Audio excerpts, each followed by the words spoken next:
Now hey guys, welcome back to the channel and another Swiss 001 video. And you guys won't believe this, yes, we are finally back in X-Plane 11. Yes, we have returned from the limitless milking of the Microsoft Flight Simulator 2020 that came out like 2 weeks ago. The whole topic about Microsoft Flight Simulator is kinda dead now, so we can, now come back to X-Plane. And actually today we have got a very interesting video. Actually, we're gonna talk about a very interesting airport, and that is the one down here. Wow, that is a really short runway, you might wonder, and that's definitely true. Yeah, now the only reason we're actually in X-Plane is that this airport is not included in Microsoft Flight Simulator. But let's actually check out this airport a little bit more. This seems very interesting, doesn't it? Now, right now we are flying at the south coast of Great Britain, and the airport that we have right in front of us is called Arnas, Portland. And perhaps I should say was called Arnas, Portland, because it doesn't exist anymore as an airstrip. I mean, it is still there, but it isn't an airport anymore. But let's go ahead and land our little Cessna down here. This is a very steep approach, but no problem for a plane like this, right? We're coming in quite nicely on this landing. We might be a little very much fast, and this runway might be very much short, so this is going to be an interesting one. Okay, I intentionally did a very hard landing, but I hope we can stop. Oh no! Alright, we're in the water now. Okay, we've actually managed to fail to land a Cessna 172 here. That is very interesting, isn't it? Yeah, no, obviously I was a little bit very much way too fast. I mean, just look at this landing here. Boom. Touchdown on the nose gear. But now, since we're in X-Plane, let's try some planes that we didn't have in Microsoft Flight Simulator, or at least don't have yet. Of course, Twin Otter. We have not used this one in like 3 weeks now. The DHT-6 Twin Otter is used on short runways all around the world, so flying this plane to this little runway of only 230 meters shouldn't be that much of an issue. Actually, it really shouldn't. Is this not the shortest runway that there is when I think about it? I mean, the shortest commercial runway that there is Saab. Saab Airport has a runway of around 400 meters. That is still twice as long as Arnas, Portland. Alright, welcome aboard the Twin Otter. I haven't been in this plane for a while now. I've missed this, definitely. Now, graphics-wise, this flight simulator really doesn't look bad, especially with the Airbags add-on. It isn't quite Microsoft Flight Simulator level, of course, especially the trees. I mean, they're still 2D, while the trees in Microsoft Flight Simulator are all 3D, which is kind of a game changer, actually, because that brings the graphics to a whole nother level. Yeah, other than that, this looks very much similar, even though, again, Microsoft Flight Simulator sadly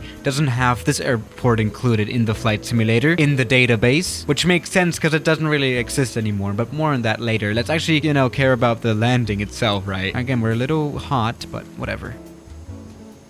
Okay, hard landing, but that was needed for the stop that we just did as well. That was, as always, a very quick stop. Now, since we're back in X-Plane, we can use the replay mode that is actually missing in Microsoft Flight Simulator as of now, which very much sucks, by the way. Now we can finally see our landing, even though it's not really worth seeing it. Oh, damn. Okay, honestly, that was actually not too bad. That was, alright enough, right? Okay, now how do we move on? No idea, honestly. Alright, something we can try is the PC-24. Chances are not looking good, let me just say that. By the way, let's actually talk about why this airport is actually here and why it looks like it does. Now, yes, Arnas, Portland was built over 100 years ago in 1917, and it's called Portland because it's on the Portland Harbor. It's not in any way a link to the state of Portland in the US. And this was actually first built as a seaplane base, for the World War I that was happening at the time. And yeah, normal float planes were operating here because this is quite close to France. It makes sense, right? Now, a few years later, there was a very,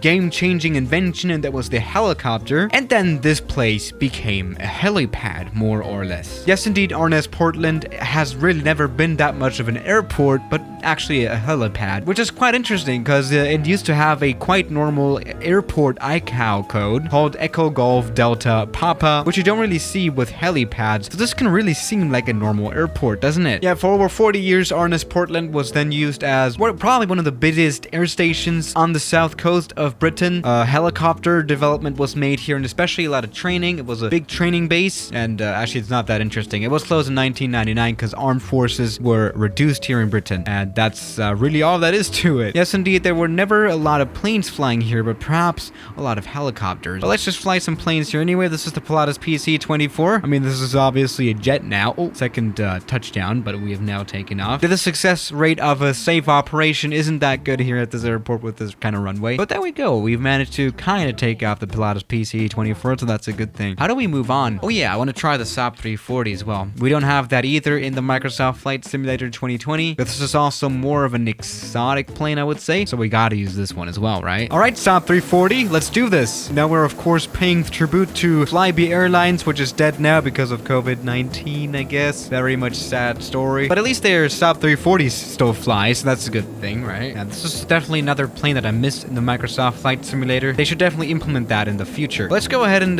get this plane landed.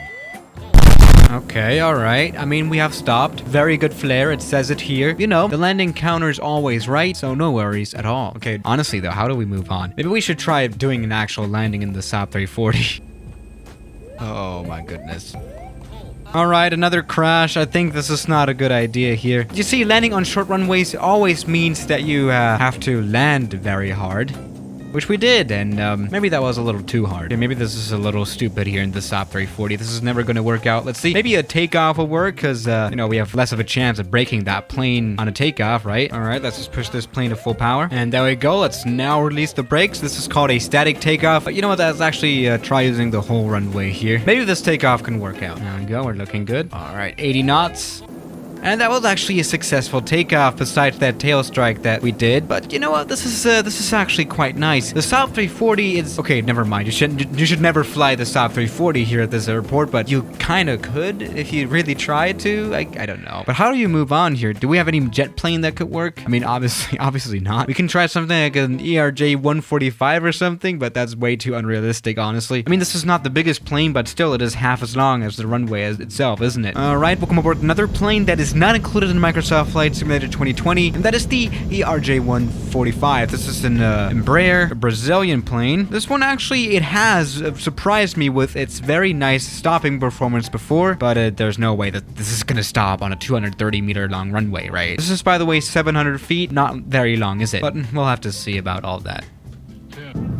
Oh, another wasted landing. Stop. Oh, very much overrun into the... Yeah, okay. I mean, at least we didn't hit a car, so that's good. Yeah, there's no way that this is gonna work out practically. That was actually an on-point landing, but no, this plane is way too big. I mean, we weren't even able to properly land the Cessna 172 in the beginning, which is very interesting. Yeah, really, this runway is too long for most planes out there, actually. I mean, we can try something like an X-Cub or something. That is hopefully going to work. Otherwise, this is gonna be weird. Yeah, actually, a Cessna doesn't really fly here safely either. The only type of plane that can actually fly here are turboprops and small turboprops, because they have very, very fast stopping performance and they start very quickly as well. And a Cessna doesn't have that. It doesn't have reverse thrust. It only has the brakes from the wheels. Really, the only thing that helps the Cessna or something is its slow speed, and that's where the X-Cub comes in, because this is a very slow aircraft, or at least it can be very slow. So this shouldn't be that much of an issue. Let's just try landing this plane down here.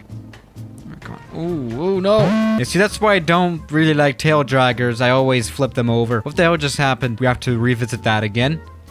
Yep, casual landing in the X-Cub, I guess. Wasted. Yeah, I'm not really good with the planes today, am I? Yeah, now what can we say about Arnas, Portland? Yeah, don't fly your plane here if you don't want to lose it. I mean, just look at the Antonov 700. This doesn't work. This is just way too small of a runway. I mean, they could have expanded it, but for helicopters, it's obviously enough, so why would they? So, yeah, guys, thank you for watching today's video, and I'll see you tomorrow. As always, good night.